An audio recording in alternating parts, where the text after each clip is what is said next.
All right, it's Massholes. I'm Chuck and Mintzy, and we're continuing our LA tour here. And you're a big fan anyway. Like, you're just a big guy. So if you're a fan of anything, you're a big fan. Well, I'm a sports fan and I'm big. Yeah, and you like movies, right? Love movies. You like Dumb and Dumber and like Stuck on You and Something About Mary, and those are the Farrelly Brothers. Well, our guest today, Jackie Flynn, is like the Farrelly Brothers go-to guy. Like, he's in all of them. I'm friends with Steve Sweeney, and Lenny Clark were in the... Remember that scene in Something About Mary? Yeah. We got a bleeder here. Yeah. And Steve's so crazy. I just got to say this. How'd you get the beans above the frank? Yeah, but I remember I was talking to Steve Sweeney one day, and I'm like... I'm saying, we got a bleeder here, and he didn't even know what I was talking about. And I go, you don't remember that movie? That's like a classic line from it. And he's like, I don't. Too many drugs. I think so. But Jackie Flynn today, we're going to be hanging with him at the what is this country club we're going to, the PGA or the TPC Valencia. Yes, and it's supposed Valencia, to be really California. Nice. Mm-hmm. I have a secret man crush on Jackie just because he loves golf, and you know how much I love golf. So right. Secretly, I want to get into all these really cool celebrity golf tournaments with Jackie. Yeah. I'm just going to use him for that. Well, we got to get this podcast up a little bit so we're considered a celebrity. But so we go to the Genesis Open the other day, right? And we're rolling around that place and we're having a good time. So I see Jackie Flynn coming up 18.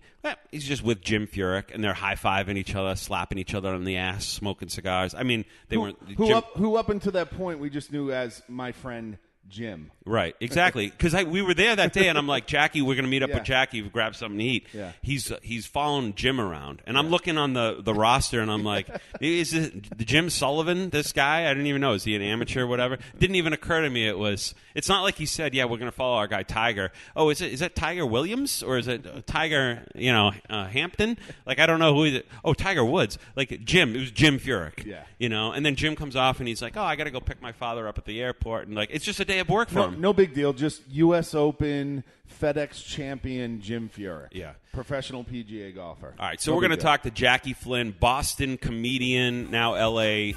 Native, and PGA legend. And here it is, Jackie Flynn.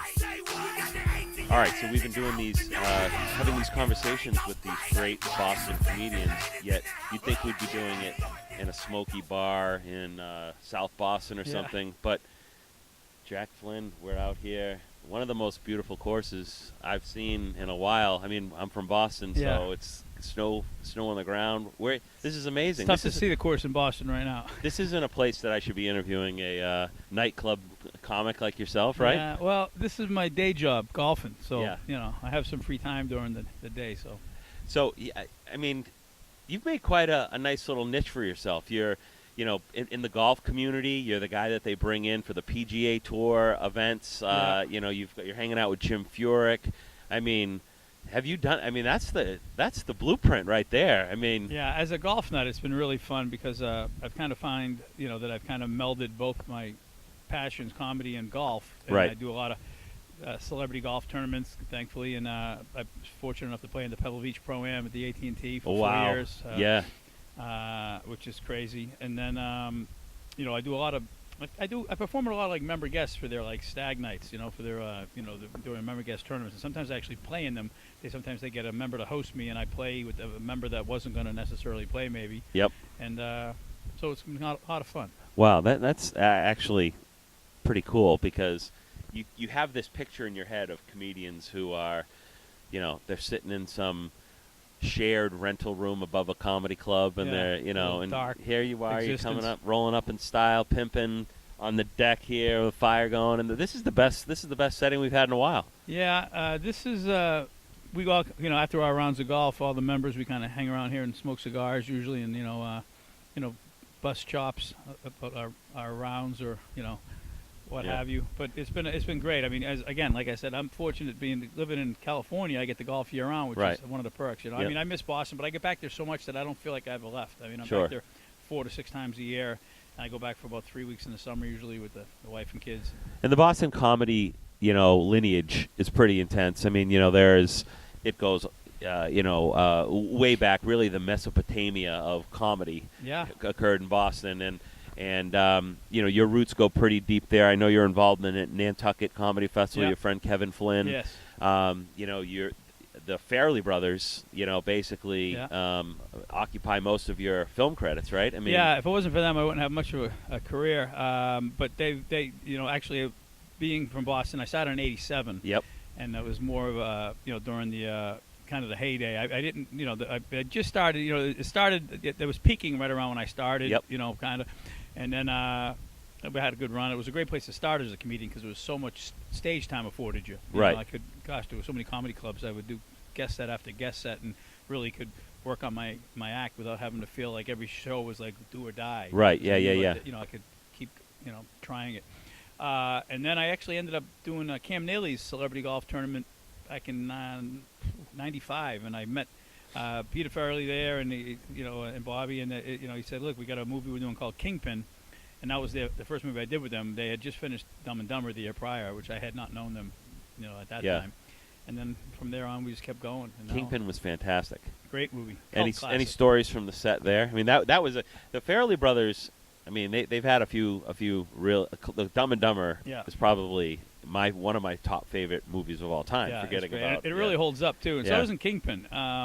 As far as on the set, there's it's just so much fun. Their sets are so relaxed. They're very I call them the un-Hollywood type guys. And they use a lot of local talent. Providence, Rhode Island. I mean, the Boston guys. Boston guys and comedians and sports, legends from Boston. Like Roger Clemens was in it. They had Tom Brady, and another movie I did with them is Stuck on You. Tom Brady had a little cameo in that. So. Yep.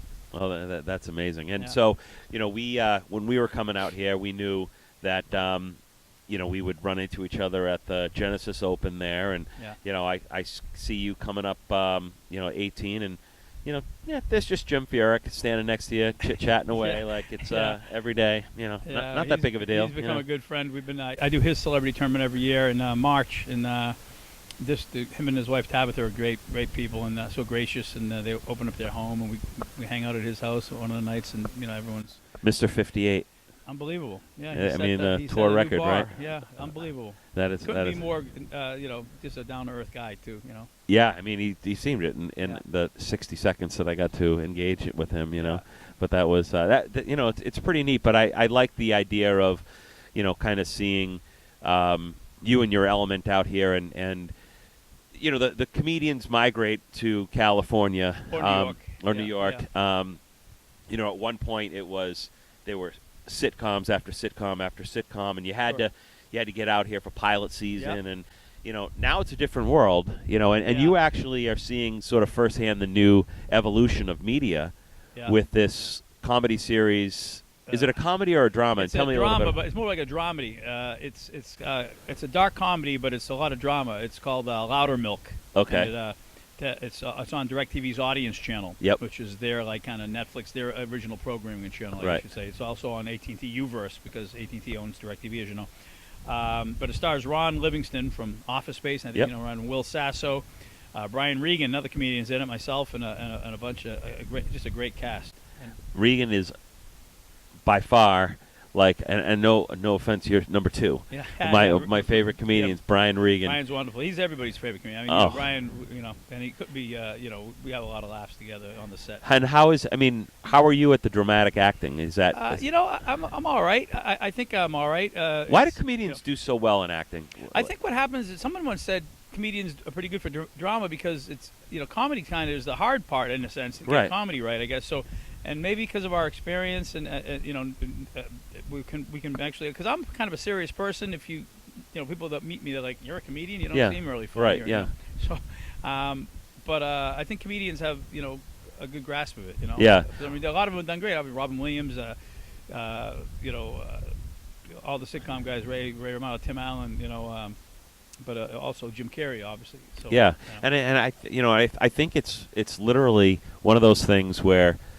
The comedy is so, like you said, the most difficult part, which, to be honest, for good comedians, they probably don't look at it as the most difficult part, but they have a difficult skill that they've mastered that for everyone else it would be super difficult, but it's something that you have in your system that you can think for yourself on your feet. You can Yeah. adjust. You have a set routine that you're doing, but at the end of the day, you're modifying it to the audience. Oh, all the time. Yeah. Sometimes you have to just kind of change gears, and that comes with just experience. You know, when you first start out, you're just trying to do all you can do to remember what you want to say. You know? Right. Then once you get more comfortable on stage, you can kind of branch out a little bit and not be so stick to the book. You know. Now, do you do a lot of stage time now, or do you find yourself more in the gigs? I don't have to be on. Like I used to was hustling to get stage time all the time as when you're starting out, because you need to get stage time. Right. But as you get more progressed in the business, I'm on stage when I do gigs, and that's enough for me because I'm working on new material while I'm doing my actual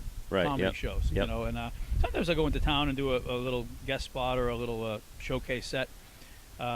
We still do it. Actually, matter of fact, we're going to start doing something at the Laugh Factory. We're going to have like a Boston night, which another friend of mine, New England comedian Al Ducharme, is going to be hosting. Wouldn't that be all the comedians in L.A., Boston There's night? a lot of It's just Boston the guys same? out here. Yeah. We do, we just did a couple of fundraisers over the years here, for helping people out, and all the Boston guys really come together, you know. Now, I got to wonder, is it the college? I mean, you're going back Stephen Wright, Lenny Clark, Steve Sweeney, Jay Leno, Dennis Leary. Yeah. I mean, the list goes on and on. Yeah. And it's all tied into the colleges, maybe, right? You think it was a good college scene? There's so many bars and colleges, Yeah. and a very erudite audience. I mean, there was really just sharp. You couldn't beat Boston audiences. They really got it, and it just was. I don't know what it is. It's really. I know I'm biased because I'm from Boston, but I really would, be hard pressed to find a better audience than Boston. I mean, I remember back in the day, because I did stand up all through college and first few years out, and going to Stitches and the Comedy Connection and Nick's and all that. And, it was always the hardest part I found was trying to find out where your next spot was going to be, and trying to get into a college to do a gig there or whatever. So that's again, I was fortunate to start in Boston with all the stage time, which was great. I mean, I would have a paid show on one night and then do 4 or 5 guest spots on the same night. And it's crazy. Yeah, right. And I started my class, if you want to call it, of guys was me, Louis C.K., David Cross, Nick DiPaolo. Is Cross a Boston guy? I think, or sort of. I think he's originally from New York, and maybe Connecticut. I can't really remember. But one of those Connecticut. We all started in the same group. Right after Dennis Leary and those guys. Then after us came the Dane Cooks and the Bill Burrs, and so it's been that Connecticut line where this is what drives me nuts, where somebody is both a Patriots fan and a Yankees fan. Yeah, it's like I'm in Connecticut, so it does. Pick one. You just can't. That's an oxymoron. Yeah. It's against nature. You can't be both, I don't think. Yeah, it depends on where in Connecticut, Well, you got to. I guess New England Patriots would be all of Connecticut, but New England, the Pats. I guess it used to be the Boston Patriots, right? Right. The Boston Braves, I think, before that even. But I think they were smart in making it New England because now they have obviously a bigger fan base. Yeah, and the comics, there is that Route 95 corridor there where they're going back and forth and everything, and it was a hotbed. I mean, oh, it's crazy. I mean, I believe it was nothing like it. And Bismarck, North Dakota, like those two places, like everyone knows. San Francisco is pretty big. Boston, New York, obviously, and California. And I used to come up to California, like you mentioned, for pilot season, just checking it out, and then all of a sudden I had to make decided it was either here or New York. And being from Boston, New York was, I've already done the East Coast, so I thought, and I like the weather, so it was a no-brainer. So the industry, I mean, we're talking about the 80s, going into the 90s. Yeah. A lot has changed. I mean, now you have cell phones and all this technology that allows people to sort of be in a club, record you and put you on Facebook or something in 2 seconds. Yeah. And then you have this whole, political correct world where, people are, everything can offend somebody. You know what I mean? No matter what. I mean, how do you relate to that? It's gotten to the point where, you can't say anything. It's, I mean, for good reason, some of it. I mean, a lot of it is, there's a lot of, reason for it. But now even with this whole, the what is it, the Me Too movement and all that, it's almost like an overcorrection. I mean, it's sad to say. I mean, unfortunately, there's a reason, and it needed to happen. I mean, it's obviously the people with the power abusing women. It's horrible.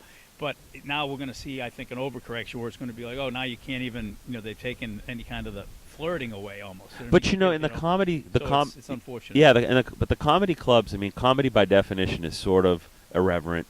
It's sort of catching people off guard. Yeah, it's you're not being edgy and you're trying to joke around. Obviously, and people sometimes you have to have a thick skin, and people get so uptight. And I'm not even talking, Jackie, about like blatant like insulting of people or like going like after somebody's race or anything. I'm just talking about there's always somebody offended about something. Exactly. You're going to offend. So if you're pleasing everybody, you're doing something wrong anyway. Right. As they say. And I try to be, we all walk the line of pushing the envelope a little bit. And I try to be sensitive to people's, feelings even, and never be, really gratuitously, caustic. Yeah. But sometimes, you can say anything, and it's so harmless in your mind, and then someone's like, "Oh, I can't," and they take it totally and spin it, and they read the worst into it. Right. Look, I didn't even think of that. I was just saying this. WEEI, the Boston sports station, just went off the air for a full day for sensitivity training because they had Christian Fourier from the formerly New England Patriots, host a midday show, spoke in some sort of exaggerated Asian accent about Tom Brady's manager. Yeah. And it was one of 3 or 4 different things that EEI was getting sort of called out on. Yeah. And you have these, and this, I guess it's not anything related to comedy necessarily as it is somebody who is paid to speak live for 4 hours a day. They're trying to be funny where maybe they're not skilled at it. Like, do you think you have more ability to recognize how close to get to the line before you can pull back than those guys? And it's also because I'm thinking about it a lot more. These people that you're talking about, they're not on stage, maybe even going through it in their mind ever, and I'm thinking about it on the way to a gig. I'm saying, geez, I wonder if I can talk about that, and that's a little too sensitive of a subject.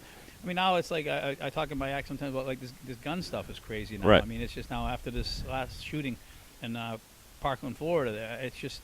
It's gone.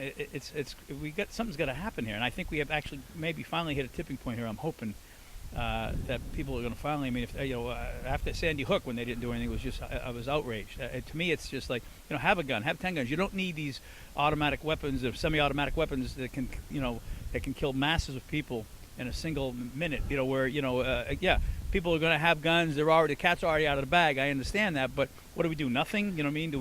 We have to at least at some point. Well, I think the good news with that whole thing, not that there's good news with that whole thing, but I think the good news is that, and if people can recognize this, is that everybody wants it to stop. Yeah. And their solutions might be different. Sure. And I think the anti-gun people will say we don't want to see people dead, and the gun people say that we don't want to see people dead. Yeah.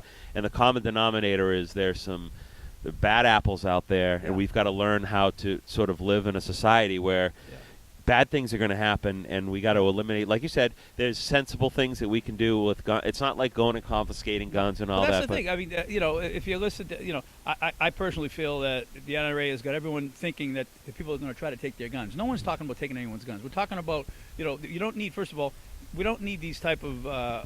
AK-47s, AR-15 type weapons for it. That should be the sole domain of the military and the police, in my opinion. Sure. I mean, have them, whatever. You don't need to hunt with them. There's no reason. All they do is, and I don't care what anyone says, but all these shootings we've seen, if there was no such thing, again, in a utopia, if somehow right now we could, have wave a magic wand, and all of a sudden there's no such thing as a civilian owning one of these, assault type rifles. All these incidents. Maybe 15 people would have been killed in Orlando instead of 49. Maybe 30 would have been killed instead of 50 in Vegas. And maybe only 6 kids would have been killed off instead of 17 now in Florida. Yeah, it doesn't do. It's not a cure-all. Mm-hmm. But at least you got to do something. Sure. Yeah. I mean, I don't disagree with you at all, and I think that it's such a complicated thing that we've not put enough. Responsibility on the people who are supposed to be. I mean, look, I run the gamut of saying, we put too much emphasis on the government to say that they're responsible for all of us. Like, we can be responsible as ourselves. Like, I don't need them to tell me that I need to do this or do that. Yeah. I love my family. I take care of them, whatever. But on the other hand, we do live in a society where there's got to be rules. There's got to be regulations people follow. It's anarchy. Yep. And it is what it is, and unfortunately, I think that I mean, I'm probably not as optimistic as you as like this is the one that's going to change, because I think that every one of them you think this is the one, you know. And well, then I have a feeling that we're going to hit critical mass here with it. I really do. And again, I'm an optimist, but believe me, nobody was more disgusted with it. I mean, I just every time I was disgusted, 4 of these shootings ago. Never mind. And now it's just getting to the point where it's enough already. And they hide behind the second. Oh, it's our right to bear. They always trot out the old. We'll have a right to a well-organized militia. Well, there's nothing organized about every nut job owning a friggin' Uzi. That's bedlam. Here's where I'm just going to call you out a little. Is that I think that again the first reaction is that the good people go after the good people, and I'm not saying I'm saying both left and right. They both say. We want the problem solved, but I think that it's the decay of society in a lot of ways that lets these people get to this point where I think the problems are deeper on, they're not just sitting on the surface of having it be. And I'm not disagreeing with you because I don't own a gun. I think that I don't want to be around one. And have a gun. I don't have any problem with anyone owning 5 guns. You just don't need these automatic type weapons, in my opinion. Again, look at these guns I got right here under this. Huge guns. Right under the Gore-Tex. I walk in like that, and metal detectors go off. It's crazy. And it's like you're insane. Built like a brick. I bring this on the plane. All sorts of trouble occurs. But for the sake of moving on to sort of newer, more fun topics here, you are in that stage. You're doing a lot of corporate events. You're doing a lot of things that are probably a lot of fun. What's on your wish list of things to do? Is there something out there that you're like? It's fun doing, like I've done lately. I've done a couple of theater shows where I've just performed at a theater. You know what I mean, which was kind of fun. You know what I mean? Yep. It's a different situation in a comedy club. A comedy club, you go and you do that for 5 nights in a row, whatever, and do a show, which is fine. But a theater's kind of fun. It's a different experience. So I'm trying to do more of that. I'm trying to do my own comedy special, like a Netflix type thing, or a Comedy Central, where you do an hour of stand-up at in a theater. And then film it, and then hopefully present it on television, which would be fun. And doing the TV stuff. Obviously more of the television stuff's great. We got picked up for another season with Loudermouth, so that's exciting, and I hope that keeps going, and then maybe get a little more of notoriety from that, and then I could do maybe more theaters. Yeah, so that'd be great. And are you when you're out here, how often are you in one spot? Are you you the type of guy that's on the road a lot? Yeah, I mean, I'm here when this is my home, so when I'm not out on the road, I'm here. But when I'm on the road, usually it's for work, for gigs or golf tournaments or something like that. Yeah, because I think that when you're on one of these series, it must be what's the shooting schedule like? Is it like it's funny. It shoots over a couple of month period, but they tend to shoot like all our scenes. Like I have scenes like it all takes place. Loudermilk is it's named after the lead character Sam Loudermilk. Okay. Who's Ron Livingston. Yep. And he runs this AA type meeting. We'll call it like a 12-step program. You can't say AA because it's proprietary, but it's a meeting, and I play one of the recovering alcoholics. Yep. There's a bunch of us in the circle, kind of, and it all takes place in that scenario. So all my scenes, most of them, except for a couple of episodes, they delve into other things that are outside the meeting. Most of the stuff is all shot, all at one time, over a 3-week period. Yep. Where I'm not there like in a movie. It used to be like you'd be there for like the whole duration of the shoot almost, because they wouldn't shoot you every day. They'd go and shoot this and then come back to this scene. And now they're shooting everything. They kind of shoot you out, kind of. In one, period. Loudermilk. That's I've got to watch it. I was actually trying to find it, but I don't. It's on the Audience channel, like I said, DirecTV, and you can watch it now on demand. But then the next season will start again this next fall. What's lastly the role that you get? Oh, that's the guy, from whatever. The people point you out as the one that. The biggest role I had, I guess that people would recognize. I played opposite Cher in Stuck on You. I played her manager / agent. And I get that. People recognize me from Kingpin. Yep. And I've been, I was on The Game Plan with The Rock. A lot of kids know that one. And Mall Cop. Were you guys talking University of Miami hurricane stuff? Yeah, when a you were little there? bit. I think if I remember correctly, it's been a while. But you were on the Canes, right? You played. Yeah. Oh no, I did not play. No, that's what I read. Yeah. That was my first time on stage though as a comic. Was at University of Miami. Yeah, really? It was a college pub in 1980. I did a little thing, and then I didn't really do comedy in earnest until like '87 when I really started thinking. It's nice at the University of Miami because you don't have to go to classes. That's so right. it's like Suntan U. Yeah, That's what I right. used to call it. It was warmer than this. Yeah, no kidding. Well, Jackie Flynn, thank you so much. We're going to be checking that out on Loudermouth, and then when you come back, to Boston, I had to come all the way out here to get you. Maybe we'll do something a little bit Boston. in our Quincy studios. We'll come over and see a show up. Usually, hopefully we'll go to, Mike Clark has Giggles up there in Saugus, so we do that. And if not, you can check me out on the web or, JackieFlynn.com. And I opened up for you many, many years ago. I think you had come to Curry College. Yes. And I was... that was a long, long time ago. Yeah, yep. And if I was any good that night, I probably wouldn't be, out in California with my crew doing basketball stuff. Well, I think you're doing fine. The good part is I get to hang out with you a little bit. Well, great. Thanks for having me. Jackie Flynn. All right, So, Dave, your man crush dreams, This is going to happen. This is coming true. He's connected. He knows everybody. The commissioner of the PGA or whatever that is. What's that position? He's friends with them. Sticks all day. You hear him drop Clint Eastwood's name like he was talking about, anybody? You thought he was saying Clinton. I did too. Right. I was like, it couldn't be. I can see him hanging out with Clinton. No, it's not Bill Clinton. It's Clint Eastwood. Yeah, a real Clinton. Like Clinton Eastwood, baby. Clinton. Right. And so, we talk about everything with him, and I can tell you this. I'm a good judge of character. We're buddies now. We're friends. Just like he drops Jim Furyk's name, he's going to be dropping Mincy's name. Like when he's coming up 17, I wouldn't be surprised if I'm like, oh, yeah, there he is, just coming up 17 with Mincy.